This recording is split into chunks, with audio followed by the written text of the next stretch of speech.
Thank you, Jesus. Turn with me over to Ephesians once again. Ephesians chapter 4. Oh, we bless you tonight, Father. Ephesians chapter 4. We're going to continue on this series that we've been on last week. Hallelujah. We got to a place in the message where I couldn't speak anymore. And the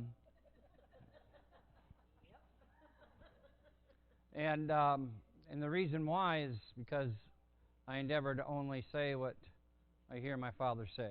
Amen. And so I want to pray a similar prayer tonight. If you, while you're turning there, if you're already there, we're going to probably start in verse 17 once again. But let's just pray. Father, we just seek your face together tonight. We thank you for your presence here already. We thank you, Dad, that you have a plan and a purpose for everyone here and for all those that are watching. And Lord, it's my sincere prayer that you strengthen our hearts to hear your voice. Lord, yes, they hear my voice and the words you place in my mouth. But Lord, I pray that they hear your voice. They hear the teacher. They hear you, the anointing. And I pray, Dad, that burdens are removed, yokes are destroyed, hearts are healed. And I thank you for confirming that word tonight. I thank you for the healings that are manifesting and great deliverance that is taking place as a result of your word and your presence. In Jesus' name. Everyone said amen. So I got to that place where I really couldn't say anything anymore on where I wanted to go with the message. So we just kind of stopped. I even tried going to another scripture verse, and we ended with it. But we just flowed right into the Holy Spirit moving. Amen. And confirmation. And I talked to the Lord about that, and it was because they weren't ready yet. So I said, okay. And so, but I believe tonight, with you participating, come on, with you participating, come on, I'm waiting for you, because we can't go to where God wants us to go without you participating.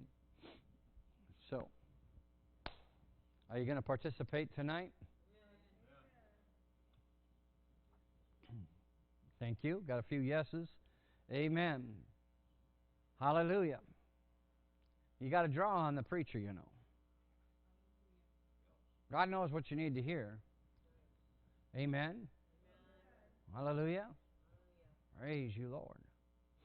He knows what you need to hear. But He can only fill an open cup. So open your hearts tonight. Hallelujah. Press in. Hallelujah. Give Him glory. Hallelujah. See, there's a sound coming. I heard that very explicitly tonight. There is a sound coming. And that sound's going to radically transform you. And it's going to bring a radical transformation and change in this area to our nation. Say glory. Ever since I've stepped foot in Mower County with the direction of the Lord and His anointing, I have been declaring this prophetic word. There's a sound coming. And it's happening. Amen. And the Lord told me tonight, be listening for it. You'll know it when you hear it. I pray that I'm able to get to the point to where you can see where the sound is coming from. Amen? Hallelujah. Other parts of the country have tapped into this. It's time for this region. It's time for the body of Christ in this region. Hallelujah. To not only participate, but to be the spark that sends another fire and move, a mighty move of God across our nation and the world. Hallelujah. Some of you are going to get it. Look at verse 17. He said, "This I say therefore and testify in the Lord, that you henceforth walk not as the other Gentiles walk, in the vanity of their mind." Gentiles there means unbeliever. Vanity there means emptiness and vain. When you have an empty spot in your understanding, in your mind, when you're void of the Word of God and His Spirit, it causes verse 18 to take place, having your understanding darkened. To be in that place where you're void of God's thoughts, where you're void of God's Word, where you're void of His Spirit. Come on, say Spirit.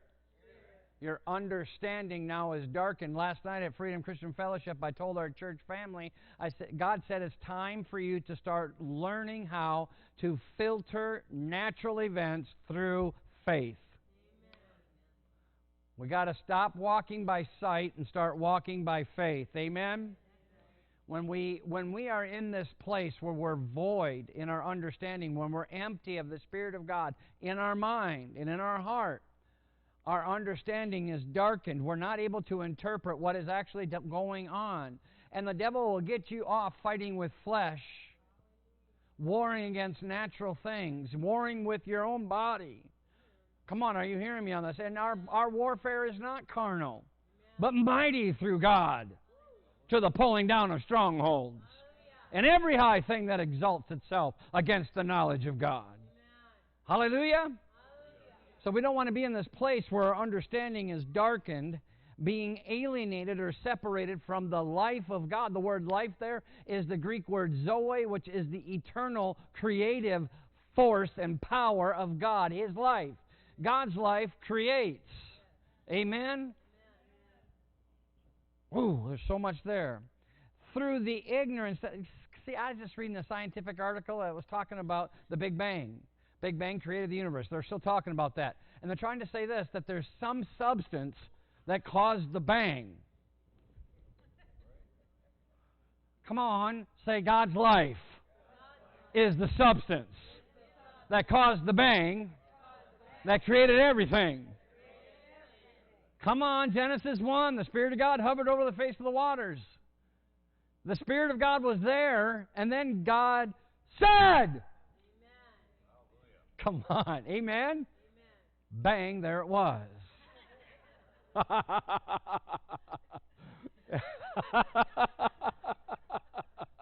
Hey, amen? Amen?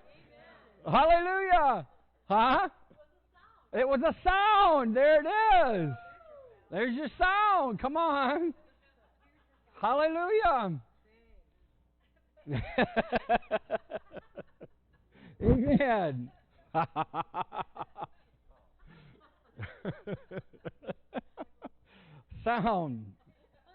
Sound came from the Spirit of God. Amen.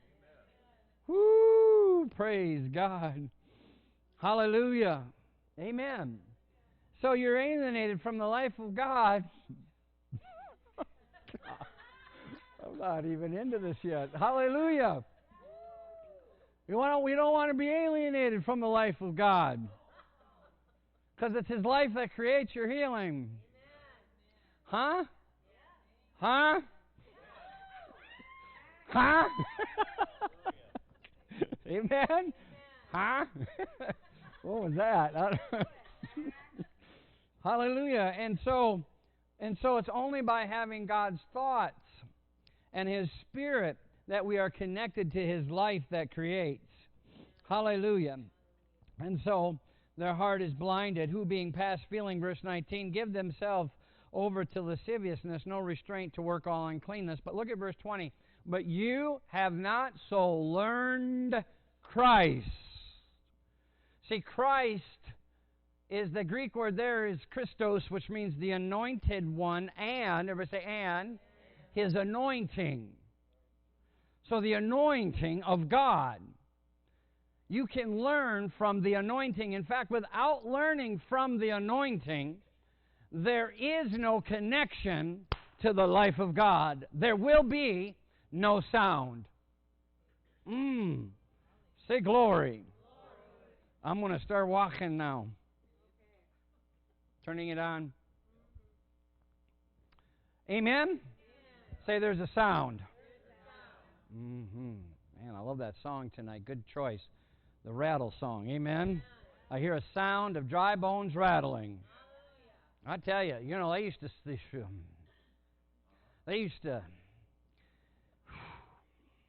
to say about you, they used to say this about us, that up here we're hard. It's a hard place to preach. Yeah. But I hear the sound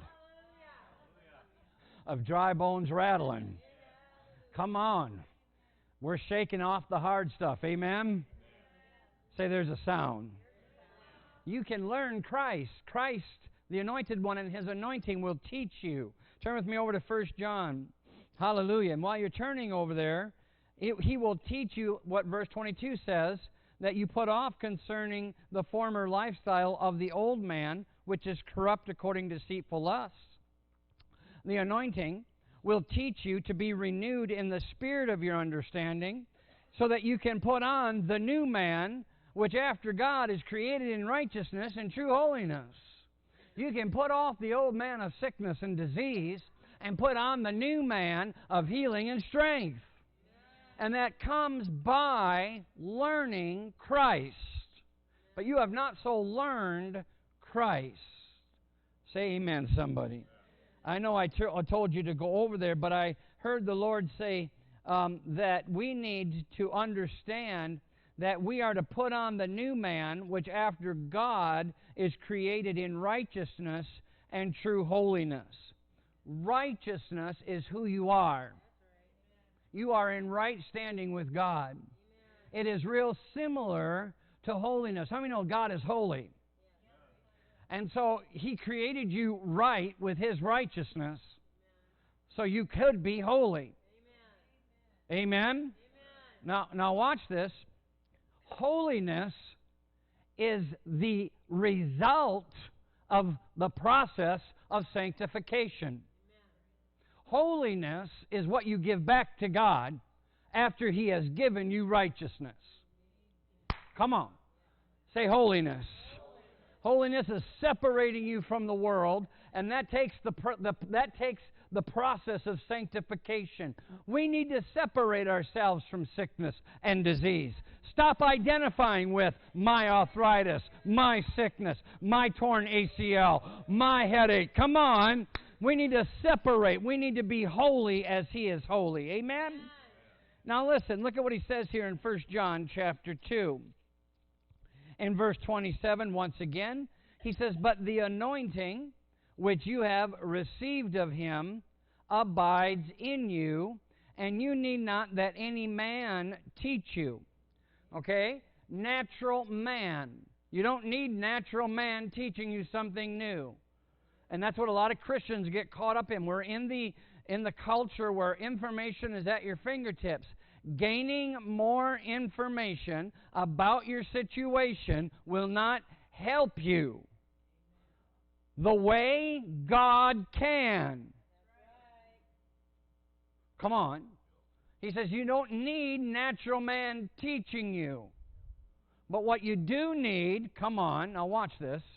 Verse 27, "But as the same anointing teaches you of all things and is truth." See, so the anointing, the Anointed One and His anointing is what is to teach you. He teaches you. Now, I looked up the word teach in the Greek, and guess what it means, Roger? To teach. Come on. It means to teach you. You never get to that place where you don't need to be taught something, even if you think you already heard it. That's why, we go over the same things over and over and over again, because I understand it's not me that's teaching you. I need to cooperate with the anointing. Amen? Woo! Say the anointing teaches me. Yeah, see, this is something spiritual. This is something that's not carnal or natural. This is something that is metaphysical. Come on, it's beyond natural things. And the only way that God can describe it is by giving it a word called the anointing. Say the anointing. Amen? Christ. He is Jesus Christ. He is Jesus, the Anointed One, with an anointing.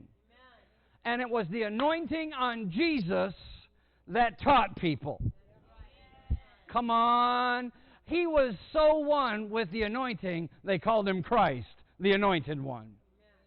Do you realize that he would tell his disciples, he would send them out 2 by 2, and I'm getting ahead of myself, but he would send them out 2 by 2, and he gave them power. What did he do? He gave them his anointing. And he sent them out to tell towns, the Anointed One's coming. The Messiah, the one with the anointing, is coming. And then they would pray for people, and they would heal people, and they would preach, and they would cast out devils with the anointing that Jesus gave them. Come on, and then Jesus would show up, and there would be great crowds there. Because the disciples of Christ, hallelujah, already went forward and plowed the ground with the anointing. And there was great revival. Hallelujah. Come on. Come on. Come on. Are you getting this? Hallelujah. Say the anointing. Teaches. Hallelujah. The anointing has authority. The anointing has power. The anointing has strength. Hallelujah. And it's the anointing, hallelujah, that does the work. Hallelujah. See. Verse 27. But the anointing which you have received of him. This comes from him. Now, it comes from Jesus. That the anointing which you have received of him, now watch this, abides in you. That's so important. That's so important. Too many Christians are carnal yet in their thinking. They're stuck in the world. They're stuck in Egypt. Come on, they're looking at God to do something from the outside. God doesn't do anything on the outside. He does it first on the inside. We need to be inside thinking people. Inside minded. I heard Kenneth Copeland say that. We're inside out people, not outside in. The world is always trying to change the outside to make themselves different on the inside. But God goes to the inside, hallelujah, and works in, out. Amen? That's why I've said this. Listen, glory, yes, glory. Go to 2 Corinthians, hallelujah. 2 Corinthians, praise you, Jesus. Thank you, Lord. Are you with me still? Hallelujah. 2 Corinthians chapter, what chapter?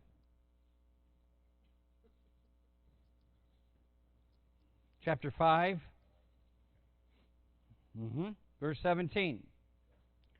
He says, therefore, if any man be in Christ, in the anointing, come on. Say, in the anointing. Yes, I'll say that. Whenever you see the word Christ, think anointing. Amen. Therefore, if any man be in Christ, he is a new creation. The old things are passed away. Behold, all things are become new, and all things are of God, who hath reconciled us to himself by Jesus Christ, and has given to us the ministry of reconciliation, to know that God was in Christ, reconciling the world unto himself, not imputing their trespasses unto them, and hath committed unto us the word of reconciliation. Now then, we are ambassadors for Christ, as though God did beseech you by us. We pray you in the anointing stead. Come on. We are ambassadors for the anointing. And now we're praying you in the anointing stead, be ye reconciled to God. You be reconciled to God. It's not God being reconciled to you. Come on, you be in Christ's stead, in Christ, in this anointing. For he hath made him to be sin for us who knew no sin, that we might be made the righteousness of God in him. You are already righteous. Amen. You've been made righteous. Let's say it. I've been made righteous. Now, how many times did you see that if any person is in Christ, if you're in the anointing, come on, you're a new creation. You can't be a new creation without being in the anointing. And if you're in the anointing, it makes you a new creation. Come on, amen. Say the anointing. Look at Isaiah. I'm going to show you. We're going to go through a lot of scriptures right now. We're going to make it. Amen. See, I know. Hallelujah. Isaiah 10, verse 27. Isaiah 10, verse 27. When you're there, say amen. He says, "And it shall come to pass in that day that his burden shall be taken away from off thy shoulder, and his yoke from off thy neck, and the yoke shall be destroyed because of the anointing." See, the anointing removes the burden and destroys the yoke. That's what the anointing of God is. It's a power that destroys yokes and removes burdens. You got to get a hold of this now for this revelation to come. Say there's a sound. There's a sound coming. And now listen, the anointing teaches. How does it teach? By removing burdens and destroying yokes. How does it teach? By removing burdens and destroying yokes. Now I notice that it says there from off your shoulder and your neck. That's describing the outside of your body. But we just saw in 1 John chapter 2 that the anointing now is in you. Hallelujah. Hallelujah. But the anointing, in order for it to benefit you, has to do a work on the inside of you so that it can remove that burden of sin and that yoke of sickness from off your body. Did you get that? The anointing has to do a work in you so that when it gets to your body, it can remove that burden of sin and that yoke of sickness, because that's what sickness is. It's a yoke. It holds you back. It doesn't let you go and be a part of an active body of Christians. It holds you stuck in your environment. It holds you stuck at home. You're just laying there, not being productive, not sharing your faith. Come on. It keeps you in that oppressive and fear-filled state. This is a yoke that needs to be removed from your body. Didn't you realize, we said that God has not given us a spirit of fear, right?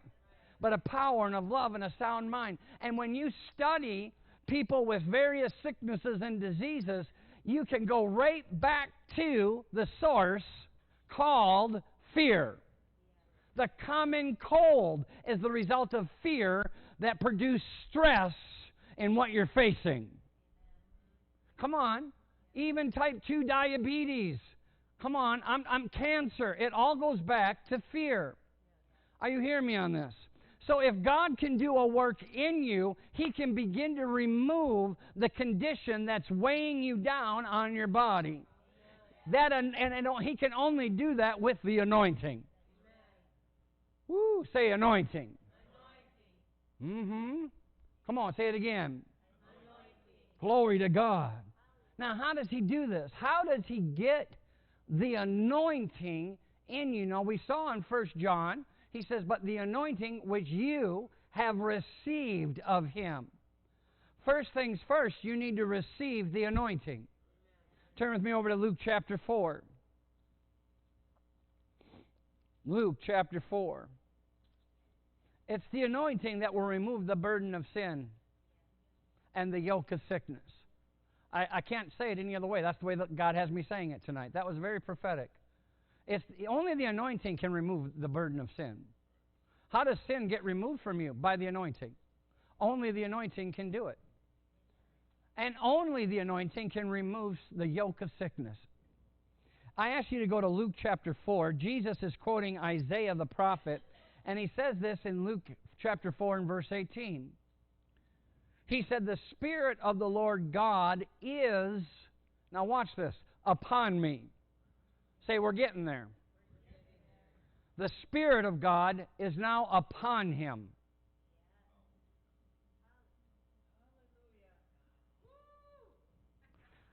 See, he was born of the Spirit. Then he went down to the River Jordan.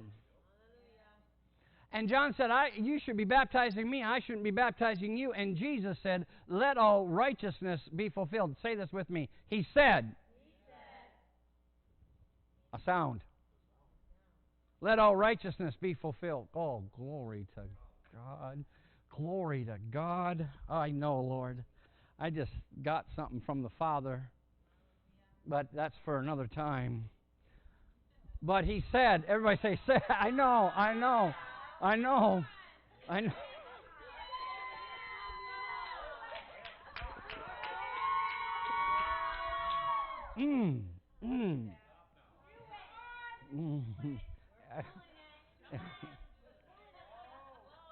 He said, come on, come on, come on. He said, everybody say said, let all righteousness be fulfilled. Amen? Hallelujah. And John submitted to Jesus. And the Bible tells us in various different Gospels, you're in Luke 4, right? Let's look over to Luke 3. Hallelujah. Thank you, Jesus. And John submitted to Jesus, and he baptized him in water. Amen? Now watch this.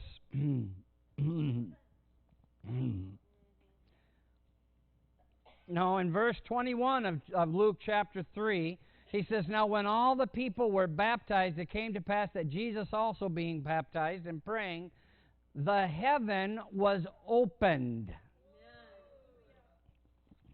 Jeez. Now, get this. Jesus did not preach love and acceptance. He loves you, and he unconditionally accepts you. But he preached, repent, for the kingdom of heaven is at hand. Everybody say, repent. Where do you do your repenting? In your thinking and then in your behavior. He said, repent, for the kingdom of heaven is at hand. And he also went on to say, the kingdom of heaven is not out here somewhere.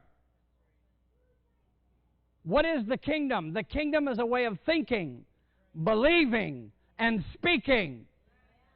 The kingdom of heaven is God's way of thinking, God's way of believing. Come on and say this with me. God's way of speaking. It's God's word. Say sound. Now, Jesus said the kingdom of heaven is not out there. Yet we have people looking up there.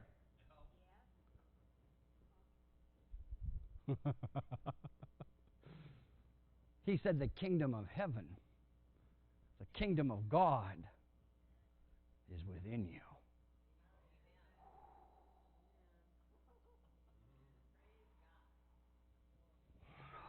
Say, he's right here. Come on. That's where you get born again. Not out here. Your body didn't change when you got born again. Come on, what changed? Your spirit. And he translated you out of the kingdom of darkness, Colossians chapter 1, verse 12 and 13 and 14. And he translated you into the kingdom of his dear Son. Come on, by making you a new creation, you've been translated from the kingdom of darkness into the kingdom of his dear Son. Where is his kingdom? Right here. Now, he said the kingdom of heaven is within you. Repent, for the kingdom of heaven is at hand, meaning it's near you right now. If you would just repent with how you think, believe, and speak. Come on, say repent. Hey, the gospel is a repentance message, which means you have to change the way you think, you have to change what you believe, and you got to change what you say. And if you would repent, you would now have an experience what's near you. God, say this with me, God's all around. How many know if his presence is all around us all the time, so is his anointing. Woo, the power of God. Amen. Now, check this out. Oh, I know this is going to rattle some of your religious cages. It's going to rattle. But hey, we have a new sound. Amen? And the dry bones are rattling. Hallelujah.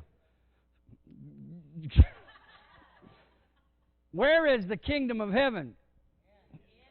Because we've been translated. Come on. We're new creations. He's right here. I'm I'm so excited for you. Now, I know. I'm going to say it, and then we'll see where the Lord leads.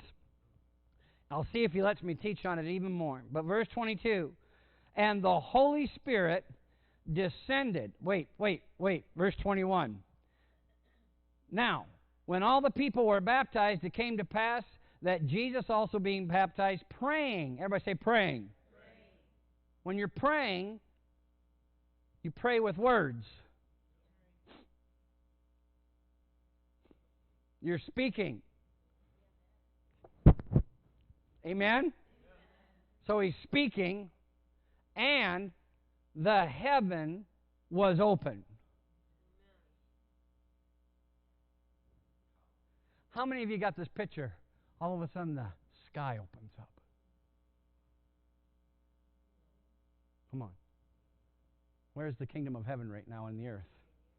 It's right there with Jesus. Come on, say with Jesus. The heaven opened.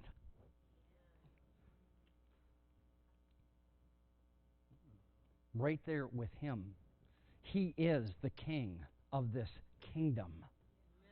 He's the king of the kingdom of heaven. The heaven opened.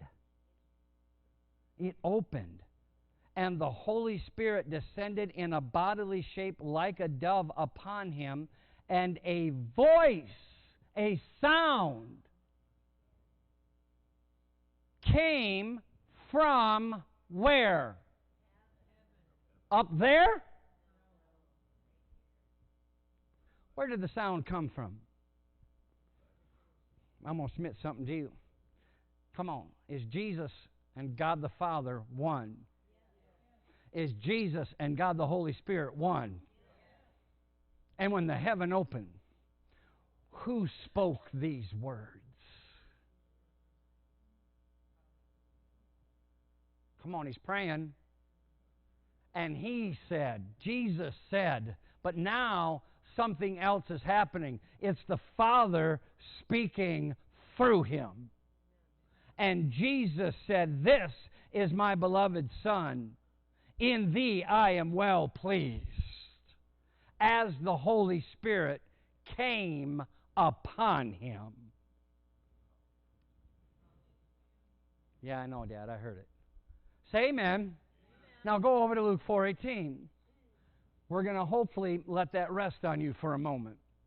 In Luke 4:18, Jesus went on to say, the Spirit of the Lord God is upon me because He's anointed me. Everybody say anoint. What does the anointing do? It teaches. What does the anointing do? It removes the burden and destroys the yoke. As, everybody say as, it comes upon you. Come on. So the anointing was within Jesus. But as he was being baptized in the River Jordan and praying, he was speaking words. He was operating in the kingdom of God. That Holy Spirit within him came out and on him as he spoke. A sound came. He followed the unction. And he went on to now tell everyone, the Spirit of the Lord is upon me because He's anointed me. The Spirit of the Lord God is upon me because He's anointed me. What does the anointing do? Remove burdens, destroy yokes. Come on.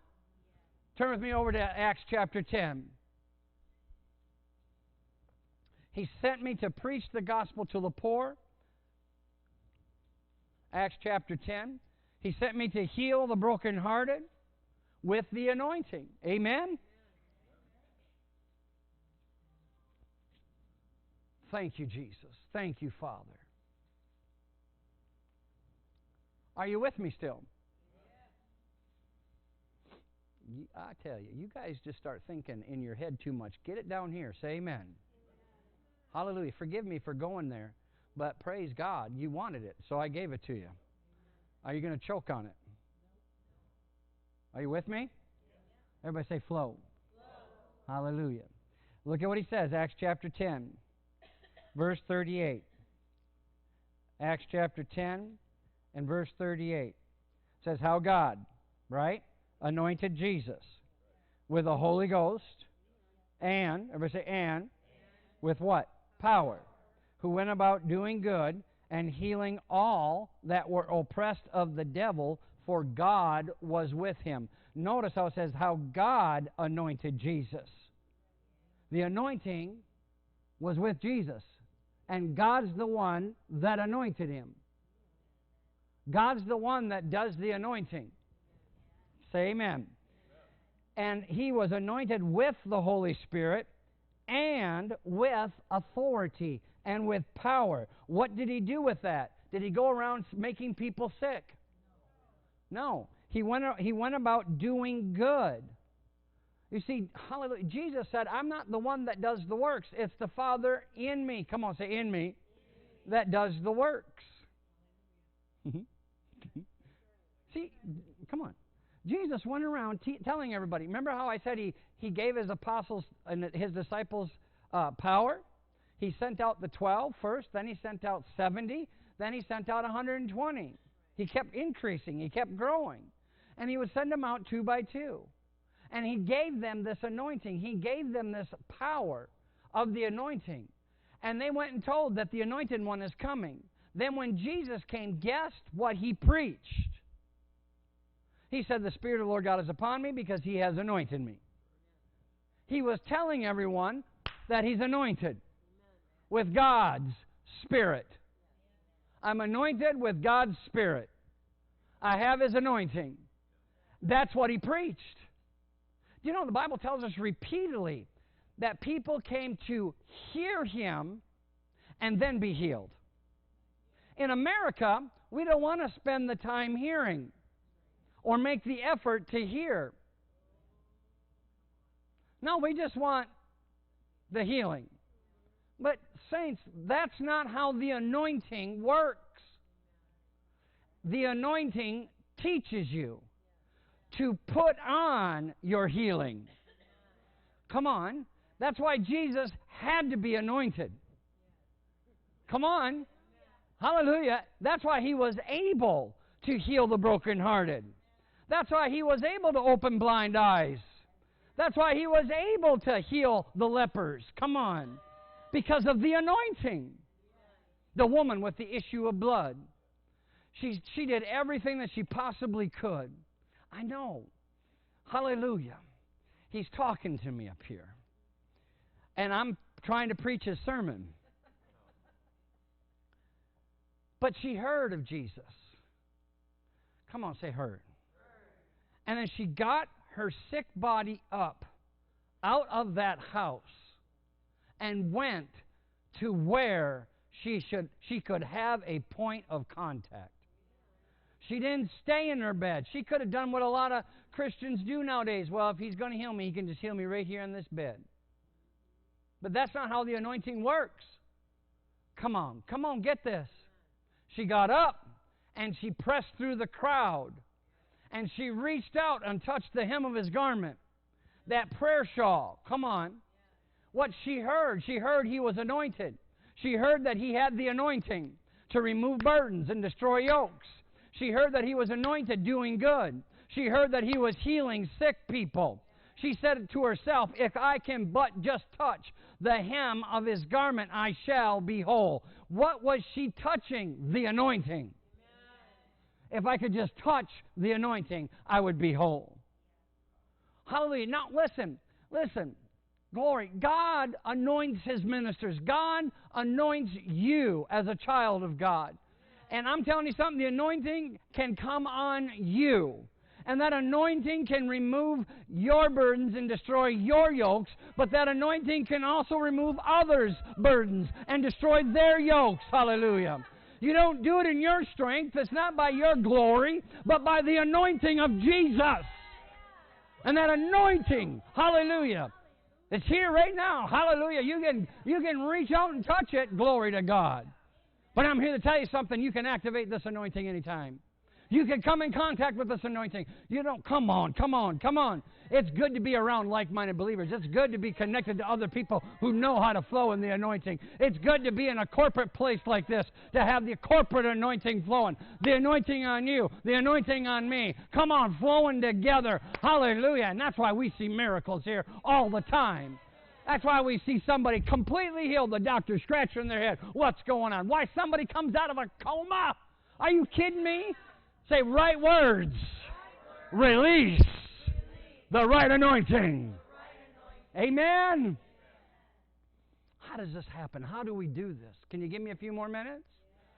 Turn with me over to Proverbs chapter, or is it Psalms, Lord? Psalms chapter 18. Psalms chapter 18. Yes. Psalms chapter 18. It's time for the church, hallelujah, for the body of Christ to begin operating with His anointing more effectively. I'm going to show you tonight, hallelujah, how this happened. This is what happened with Jesus. This is what happened to the patriarchs of old. This is how it happened. This is how it's going to happen with you. Proverbs chapter 18, and we'll start reading in verse 28, says, for thou. Now Psalms. Psalms chapter 18. Psalms chapter 18. And we're going to go to Proverbs next, but Psalms chapter 18. See, when you get as drunk with the Holy Spirit as me, sometimes it's hard to articulate. Say amen. Hallelujah. In verse 28 it says, for thou will light my candle. Everybody say thou. That's talking about who? God. Come on, say God. Amen. So God, what did Acts chapter 10 verse 38 say? How God anointed Jesus. He says, for thou will light my candle. Thou will light my candle. The Lord my God will enlighten my darkness. Come on. For by thee I have run through a troop, and by my God I have leaped over a wall. See, how was he able to run through the enemy and leap over the obstacle? Not by his strength, not by his wittiness, not by his natural ability or his natural understanding. Come on. But God did something. God lit his candle. And now he was able to run over the enemy of sickness. Amen. He's able to leap over that mountain of obstacles. Come on. Quit trying to climb your mountain. Quit trying to climb it. How you doing? Well, I made it. Stop. Come on. Tap into the anointing. Don't try to climb that mountain. No one ever told you to climb the mountain. Jesus said, speak to the mountain and tell it to be removed, and it will obey you. Everybody say sound. Come on, come on. He was in the river Jordan, and he was praying, and heaven opened. How many want heaven's power at work in your life? Make a sound.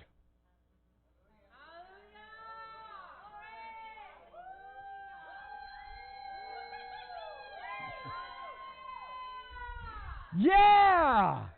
Come on! Come on!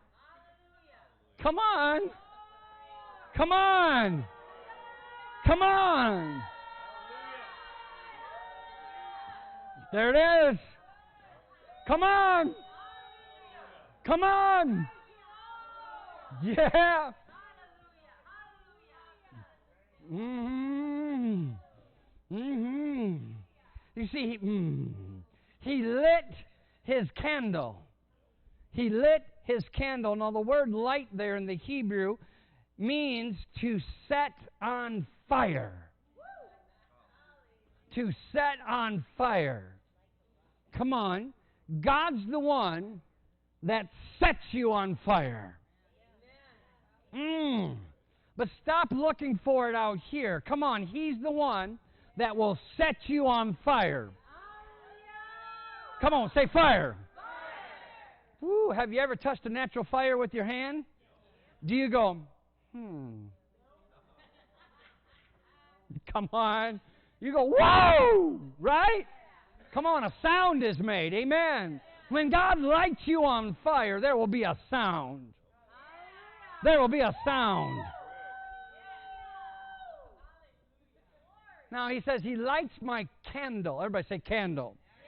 Now the candle in the Hebrew word for candle is from two root words that mean, the first one means to till, to freshly plow, to break up, to till, and the second word is fire, to shine, to see. It means a lamp, a light. So he lights your lamp. Come on, he lights your lamp. Come on, he's the one that lights your lamp so you can see. Can you see your healing? If you can see your healing, it's the result of God lighting your lamp with fire.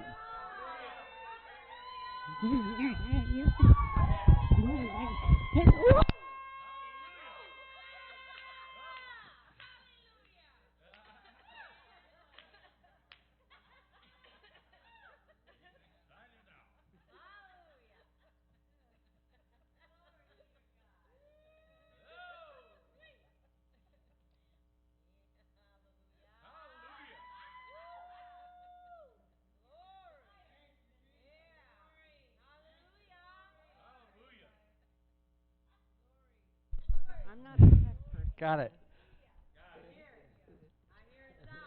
Got a sound? You got it? I'm going to put it in there. Okay.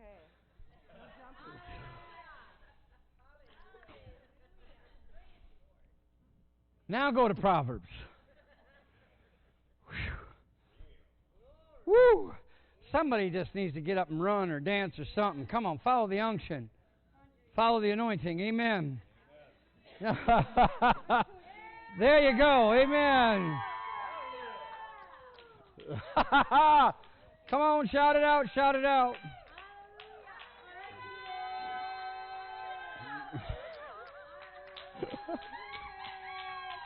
Whoa! Woo! Woo! Hallelujah! Oh! Glory! Come on, say hallelujah, somebody. Shout glory. What's going on down there? Hallelujah! Hallelujah! Hallelujah! Oh, praise you, Lord. That's right, that's right, that's right. Hallelujah! Mm-hmm. Woo! Yeah. Somebody's like, what's going on? That's just the anointing. That's good. Say, he lights my lamp. And when he lights your lamp, you can run through that troop. Come on.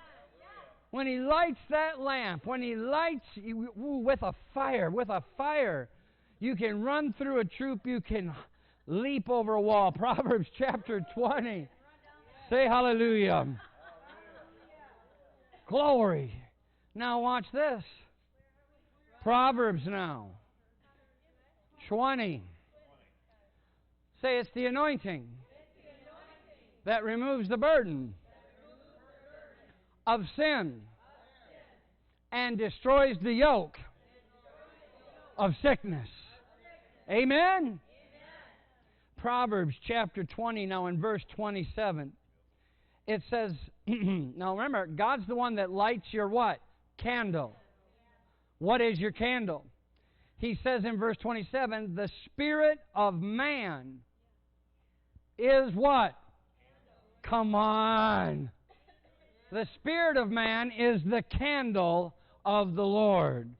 Now put these together. You see, it's God, come on, that lights your spirit with fire. See, you had to be born again with His Spirit so that your spirit could be lit on fire with His presence, with His fire. This is called holy fire. There's not an accident that we sang that song at the last praise and worship song. We were singing holy. And then we got off into singing in tongues. Come on, amen. Because this is holy fire. God lights your spirit the candle of the Lord with His holy fire. And He searches all the inward parts of your belly. Belly there is your heart. Come on, come on, come on. Now here's Jesus, born of the Spirit. Come on. His Spirit is the candle of the Lord, isn't it? Hallelujah. And at 30 years old, he knows something on the inside. It's time. It's time for all righteousness to be fulfilled. It's time. Come on, say it's time. Hallelujah. And so what does he do? He follows the unction. God's lighting his spirit. God's with him. He's one with the Lord. God. Amen? God is his Father. Now I get this. When he was 12, he got out there and he started getting excited about doing the Father's business. Come on. He hung out for a week in the temple until the Lord said, you need to go back underneath Joseph and Mary and wait for that time and that season. But now at 30 years old, it's time for him to enter into his priesthood. God started lighting that fire. There was an unction. He says you got to have all righteousness fulfilled. It's not good enough just to be born of his Spirit. Yes, you're going to spend eternity in heaven, but you'll still be in prison and in captivity as long as his Spirit in your spirit stays within. But God doesn't want you to be a closet Christian. Come on, he wants to glorify himself through you. Come on, it's time for you to open the doors of the prison of your heart and let him out. Hallelujah. Let him baptize you. Let him anoint you. Let him remove those burdens and destroy those yokes. Come on. Hallelujah. Woo, he said, let all righteousness be fulfilled. He was praying. And the heaven opened. Amen. The heaven opened. Come on. Say the heaven opened. One more scripture verse. Isaiah, look at what he quoted. Isaiah 61. Hallelujah. It's time for the anointing to come out of your heart and upon your life. That's what we need. We need his anointing. If Jesus needed the anointing to do good and to heal all that were oppressed of the devil, that should tell you right there, sickness is satanic oppression. It is not from God. Satan had to leave the presence of God to put sickness on Job. Come on. But what is the anointing? It is the presence of God upon you.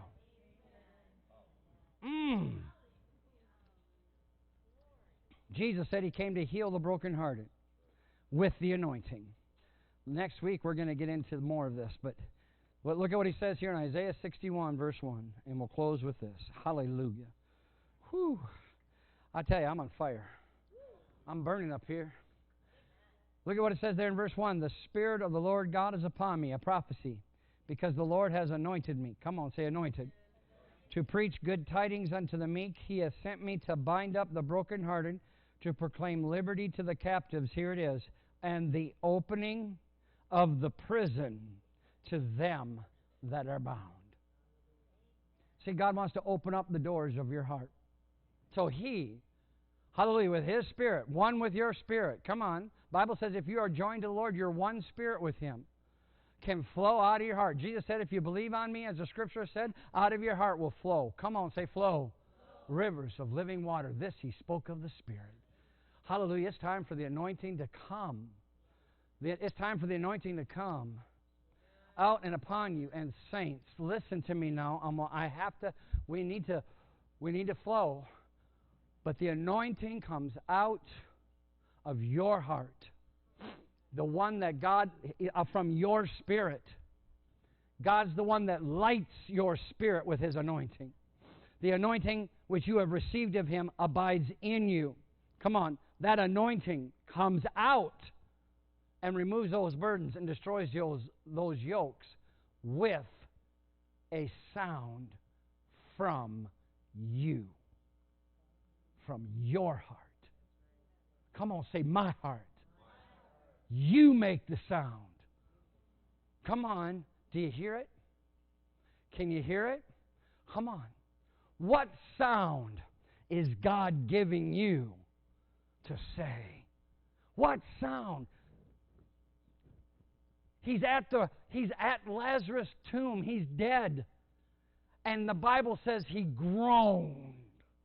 He made a sound. Oh! And then said, Lazarus, come forth. Hallelujah. Amen. Can you hear it? There's a sound. There's a sound. There's a sound. You have an unction. You have that anointing. And it's God's the one that has lit that fire of your spirit with His anointing to remove burdens and destroy yokes. If you've got something, shout hallelujah. Hallelujah. Let's just stand to our feet. Amen. Amen. Amen.